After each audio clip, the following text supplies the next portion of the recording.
అంటే గురుగారు ఇంతవరకు మీరు దాదాపు 45 ఆధ్యాత్మిక గ్రంథాలని మాకు అందించారు కదా! అంటే ఈ గ్రంథ రచన అనేది మీలో ఎప్పుడు ప్రారంభమైంది? మీరు మొట్టమొదటిగా రచించినటువంటి గ్రంథం ఏంటి గురుగారు? చిన్నతనంలో నేను ఎస్ఎల్సి చదివా మామూలుగా. ఎస్ఎల్సి చదివినప్పుడు ఎంపీ అని ఉండేది అప్పుడు గ్రూపు. కెమిస్ట్రీ అది కూడా మ్యాథ్స్ రెండే ఉండేది, మ్యాథ్స్ అప్పుడు ఎంపీ తీసుకున్నాను. ఎంపీ తీసుకుని ఫస్ట్ క్లాస్లో పాస్ అయ్యాను. పాస్ అయిన తర్వాత చాలామంది ఏం సలహా ఇచ్చారంటే మీరు ఇంగ్లీష్ చదువుల్లోకి వెళ్ళమని సలహా ఇచ్చారు. మా నాన్నగారు సంస్కృత పండితులు, పౌరాణికులు అన్నమాట. అందుకని నాకు బాగా ఇంప్రెషన్ కలిగింది. ఓసారి మా నాన్నగారు ఏంటంటే చెరుకూరు అని బాపట్ల దగ్గర ఒక గ్రామం ఉంటే అక్కడ ఆధ్యాత్మిక ప్రవచనానికి వెళ్ళారు. నేను హై స్కూల్లో చదువుతూ ఉండి ఆయన వెంట వెళ్ళాను తోడుగా.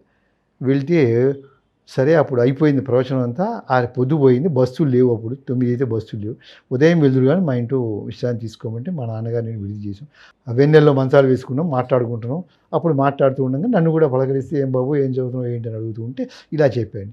చెప్తే వాళ్ళు అదే మన సంస్కృతం తెలుగు చదువుకున్న వాళ్ళు కూడా సంప్రదాయ విద్య మానేసుకుని ఇంగ్లీష్ చదువుల్లోకి వెళ్ళిపోతున్నారు వీళ్ళంతా కూడా. మన ఈ విద్యలు ఎలా తెలుస్తాయి భవిష్యత్తుకి అని చెప్పి వాళ్ళు మాట్లాడుకున్నారు. అది నా మనస్సులో పడింది. తర్వాత ఓసారి పివి నరసింహారావు గారు దేవాదాయ శాఖ మంత్రిగా ఉన్నప్పుడు పొన్నూరు వచ్చారు. దేవస్థానం వాళ్ళు మాట్లాడే ప్రసంగం చేసి వెళ్ళారు. అప్పుడు మా నాన్నగారు సన్మాన పత్రం కూడా రాశారు సంస్కృతంలో. వారికి అన్ని చాలా భాషలు వచ్చాయి. సరే దాంతో అప్పుడు అడిగారు మా నాన్నగారిని, నేను పక్కన నించున్నా. ఏమంటే శాస్త్రి గారు బాగున్నారు, ఏం చదివిస్తున్నారు ఏంటి పిల్లలు అంటే ఇట్లా ఇంగ్లీష్ చదువు చదివిస్తున్నాను అంటే ఏంటండి మీరు కూడా ఆ ఇంగ్లీష్ చదువులు చదివించడం ఏంటండి అంటే ఉద్యోగాలు వస్తాయండి, అవి చదువుకుంటే సంస్కృతం తెలుగు వాళ్ళకి ఉద్యోగాలు, ఉద్యోగం వస్తే సరే కానీ లేకపోతే ఏం లేదు, కుటుంబ వ్యవహారాలు ఉంటాయంటే అట్లా కాదండి మీరు చదివించండి తప్పకుండా పోగొట్టవద్దు అని సలహా ఇచ్చారు. ఈ 2 అంశాలు నా మైండ్లో పడ్డాయి. కొంతమంది సలహా ఇచ్చారు మీరు ఇంగ్లీష్ చదువులు చదువుకుని కూడా అప్పుడప్పుడు సంస్కృతం నేర్చుకుంటూ ఉండొచ్చండి అన్నారు.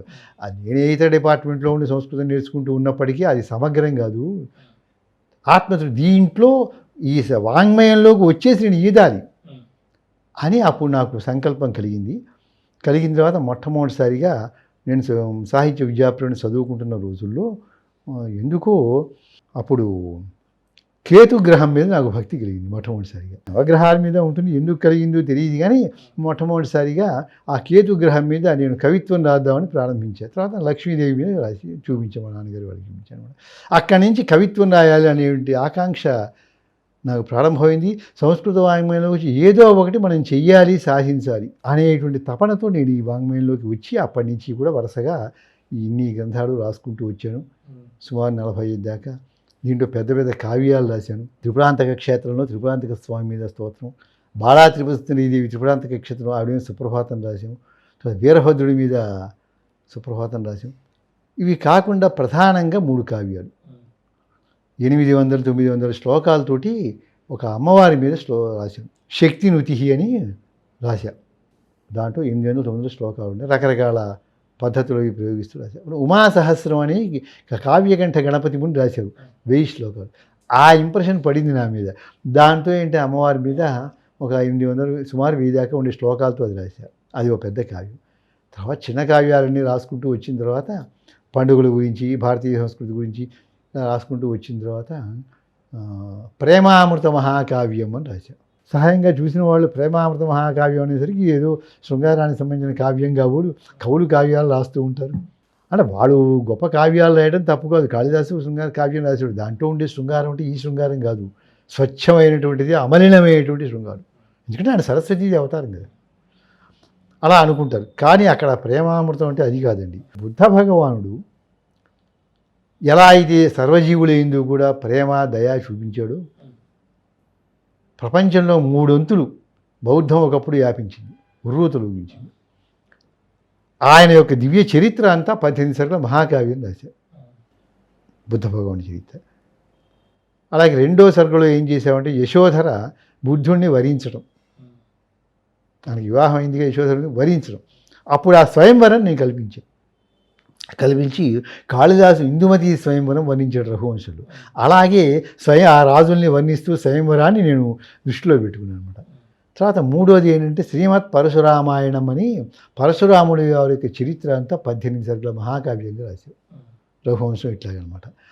ఎందుకు రాయాలనిపించిందంటే సాధారణంగా అందరికీ తెలిసింది పరశురాముడు అంటే రామావతారంలో వచ్చి శివధనస్సు విచ్చాడని ఆయన కోపంతో వచ్చాడు, ధనస్సు ఎక్కువ పెట్టమన్నాడు, ఆయన ఎక్కువ పెట్టాడు, ఆయన ఓడిపోయి తపస్సుకు వెళ్ళిపోయాడు, అంతవరకే ఆయన అవతారం అని తెలుసు. కానీ పరశురాముడు వారు చేసిన గొప్ప కార్యాలు చాలా ఉన్నాయి. పురాణాలు స్కాంద పురాణంలో ఉన్నాయి, బ్రహ్మవైవర్తంలో ఉన్నాయి పురాణాలు. చాలా గొప్ప పనులు చేశాడు అనమాట, చాలా చేశాడు. ఏంటంటే క్రౌంచ పర్వతం ఉంటే దానికి రంధ్రాన్ని చేశాడు. అలా చేసిన వాళ్ళు కుమారస్వామి, ఈయన ఇద్దరే. ఆ క్రౌంచ పర్వతాన్ని భేదించాలని వీళ్ళకి మాట వచ్చింది. పెద్ద గోడలాగా మహాపర్వతం ఉందన్నమాట. అప్పుడు కుమారస్వామి చేశాడు, ఈయన చేశాడు. కుమారస్వామితో పాటు పరశురాముడు వారు కూడా శివుడి దగ్గర కూర్చుని శాస్త్రాలని నేర్చుకున్నాడు. శివుడినే గురువుగా భావించి నేర్చుకున్న వ్యక్తి మరి తక్కువ కదా, అలా నేర్చుకున్నాడు.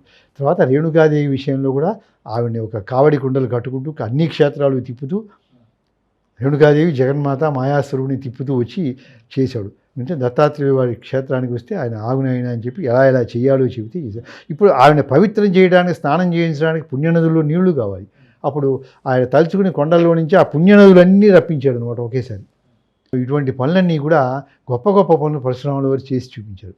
ఆయన పెద్ద ఆక్షేపం ఉంది. రాజులందరినీ కూడా క్షత్రియుని 21 మార్లు సంహరించాడు. మీరు చూడండి పురాణాల్లో అవతారం దేనికి వస్తుందండి? దుష్ట శిక్షణ, శిష్ట రక్షణకి. ఆయన దుష్టుల్ని శిక్షించడానికి శ్రీమన్నారాయణుడు అవతరించినప్పుడు దుష్టుల్నే శిక్షిస్తాడు కానీ మంచి వాళ్ళని శిక్షించాడుగా. ఆయన సంహరించిన వాళ్ళ రాజులందరూ ఆ రోజు వాళ్ళు చాలా పాపాలు దుర్మాదాంతంగా ప్రవర్తించేవాళ్ళు. విలాసాలు ఉంటూ ఉంటాం, అహంకారం ఉంటాం, ఇష్టం వచ్చినట్టు దుర్మార్గాలు చేస్తూ ఉంటాం, మా ఇష్టం అంటూ ఉంటాం. ఇలా ప్రవర్తించిన రాజులు జమదగ్ని మహర్షి తపస్సు చేసుకుంటూ ఉంటే ఆశ్రమంలో ఆయన కార్తవీర్యార్జునుడు వస్తే రమ్మని పిలిచి ఆతిథ్యం ఇచ్చాడు. ఇస్తూ తన దగ్గర ఆశ్రమంలో గోవు ఉంటే గోవు ద్వారా పదార్థాలన్నీ సృష్టించి ఇచ్చాడు, విందు భోజనాలు చేశాడు.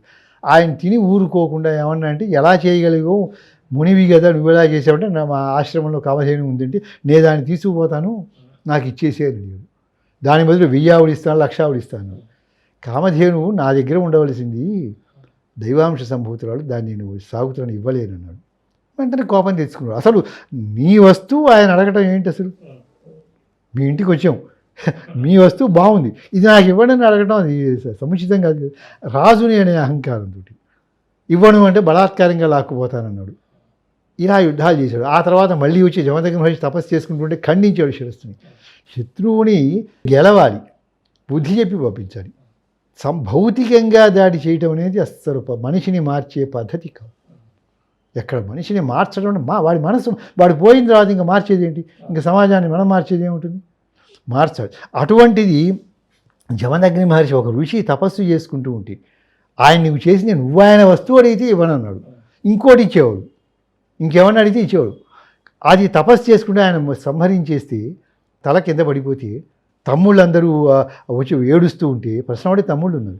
ఆ పరశురాముడు వచ్చి జరిగిన వృత్తాంతం అంతా వినేసరికి రేణుకాదేవి హతాశురాలైపోతే మరి ఆ సంఘటన జరిగితే ఎవరికైనా మానవుడికి మానవత్వం ఉన్నవాడికి కోపం వస్తుందా రాదా? ఆయనకు వచ్చిన కోపం ఆయన చూసి భయపడతాం. అమ్మో ఆయన కోపిస్తుంటే ఎవరి మీద కోపం లేని భగవంతుడు అవతారం. మరి ఆ సమయంలో అలా కనుక జరిగితే ఎవరికైనా రియాక్ట్ అవుతారా కాదా? ఏ తప్పు లేకుండా, తప్పు ఉన్న వాళ్ళని చేసినా మా వాళ్ళని అంతా వాళ్ళని వస్తారు. వాళ్ళు తప్పు చేస్తే మాత్రం అదే ఊరుకోరుగా, నిజమేనండి మా తప్పేనండి మీరు చేసింది అనే అంత స్థితిలోకి ఎదగలేదు.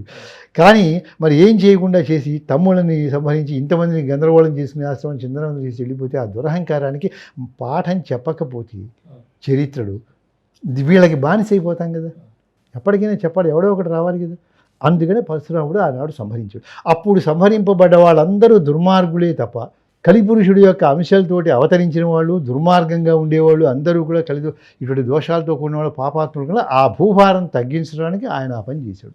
అంతేగాని ఆయన ఇంకోటి కాదు. ఎందుకంటే దశరథుడు ఉన్నాడు, ఆయన రాజే, ఆయన ఏమన్నా సంహరిస్తానని వెళ్ళాడు. రాజులందరినీ లేకుండా చేస్తానని దశరథుడిని చేశాడా? రానా. జనక మహారాజు బ్రహ్మవేత్త, జ్ఞానులు చాలామంది ఉన్నారు. శుకుడు, వశిష్ఠుడు ఇలాంటి వాళ్ళలో 5గురిని చెప్పారు.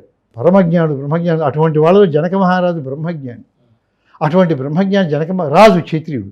నువ్వు రాజుగా పుట్టావు కదా, అందుకని నువ్వు పుట్టిన వర్గం ఇది కదా, నువ్వు సంహరిస్తాను అని జనక మహారాజుని ఏమన్నా. భీష్ముడు క్షత్రియుడే ఉంటే నిన్ను శిష్యుడిగా చేసుకుని విద్య నేర్పుతాను, తన విద్య అంతా ధారపోసాడు. సగం చెప్పి సగం చెప్పకుండా ఉండాల. ఈయన క్షత్రియుడు సగం చెప్పాలి అనుకోవాలా, మొత్తం విద్య అంతా ఇచ్చాడు. ఎంత ఇచ్చాయంటే చివరికి భీష్ముడికి పరశురాముడు యుద్ధం వస్తే పరశురాముడు ఓడిపోయాడు. భీష్ముడి దగ్గర పరశురాముడు ఓడిపోయి వచ్చి చెప్పాడు అంబతుడు, అమ్మ నా శక్తి అంతా ప్రయోగించాను, శిష్యుడిగా చెబితే వింటాడు అనుకున్నాను, కానీ వినలేదు, నేను వివాహం చేసుకోట. మరి అతను చెప్పిందే ధర్మం అని ధర్మదేవత చెబుతుంది, నేను ఓడిపోయాను. ధర్మదేవత చెప్పిన తర్వాత ఎవరైనా ఒప్పుకోవాల్సింది. తప్పు ఒప్పు అంటే శాస్త్రంలో ఉందని చెప్తే ఎవరు చెప్పినా మనం తగ్గి సరైన దిద్దుకుంటామండి అనటం మన పురోగతికి మార్గం. అందుకని ఆయన యొక్క దివ్య చరిత్ర రాయాలి. మరి దీనికి అపోహ పోగొట్టాలి ప్రజల్లో. ఎందుకు సంబంధించాడు ఆయన? ఎంతసేపటికి ఆయన దుర్మార్గుడు అన్నట్టుగా అనుకుంటూ ఉంటే ఎలా కుదురుతుంది? అందుకని మొత్తం సంపాదించిన రాజ్యం అంతా దానం ఇచ్చి పారేశాడు, నాకంటూ ఏమీ ఉంచుకోకుండా. సముద్రం దగ్గర ఉంటే గంట కూడా విసేసి సముద్రం వెనక్కి వెళ్ళిపోయింది. నువ్వు ఉండటానికి కూడా వీలు లేదు, అన్నీ దానం చేసావు. ఇంకోటి సొత్తులో ఉండాలంటే వెళ్ళిపోయి ఆ పర్వతమే తపస్సు చేసుకుంటానని వెళ్ళిపోయి ఉన్నాడంటే త్యాగమూర్తిగా కూడా కనిపిస్తాడు. కనుక ఆయనలో గొప్ప లక్షణాలు సమాజానికి తెలియని ఉన్నాయి కనుక దాని మీద 18 సరుకుల మహాకావ్యాన్ని నేను రాశాను. ఇవి ప్రధాన కావ్యాలు. చిన్న చిన్నవి చాలా పండుగల గురించి, భారతీయ సంప్రదాయం గురించి, సంస్కృత భాష నేర్పడానికి చాలా రాశాం అనమాట. చైతన్యానందనం రాసినప్పుడు ఇది 800 శ్లోకాలు గద్యంతో. దీంట్లో యమధర్మరాజు మీద స్తోత్రం రాశాను, దిక్పాలకులు రాస్తూ. ఎందుకంటే యమధర్మరాజు అంటే ధర్మస్వరూపుడు, ఆయన క్రూరుడు కాదు. మీరు ధర్మంగా ఉంటూ ఉంటే మీకు చక్కని రూపంతో ప్రసన్నవాదంతో కనిపిస్తాడట. క్రూరులు పాపాత్ములు అయితే భయంకరంగా వస్తాడు. ఆ ధర్మరాజు మీద నేను స్తోత్రం రాశాను.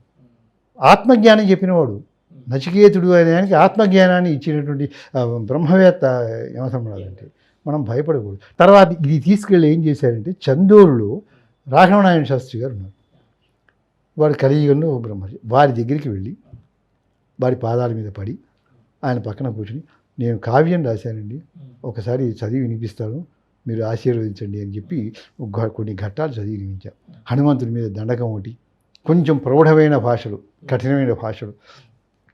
ఎందుకంటే హనుమంతుడు 9 వ్యాకరణాలు చేయన పండితుడు, ఆయన మెప్పించడం సాధ్యం కాదు. మనకి తెలిసేంతవరకు వ్యాకరణ శాస్త్రంతో ప్రయోగాలు చేస్తూ దండకం వారికి చదివి వినిపించాం.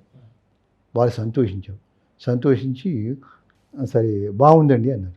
సరే బాగుందంటే కాదు, మీరు ఆశీర్వచనం ఇవ్వండి, మమ్మల్ని ఆశీర్వదించండి అంటే ఆయన నేను చెప్తాను రాసుకో అని చెప్తే అభిప్రాయం చెప్పి ఆశీర్వదించాను. దేవతలందరూ నేను అనుగ్రహించాను, ఆశీర్వదించాను. అది కూడా తీసుకు ఆ రకంగా అక్కడక్కడ కొన్ని ఏదో భగవంతుడు తోపించి కొన్ని మంచి పనులు చేసినట్టు అనుకోవాలి. ఆయన తోపిస్తేనే చేస్తాం మంచి.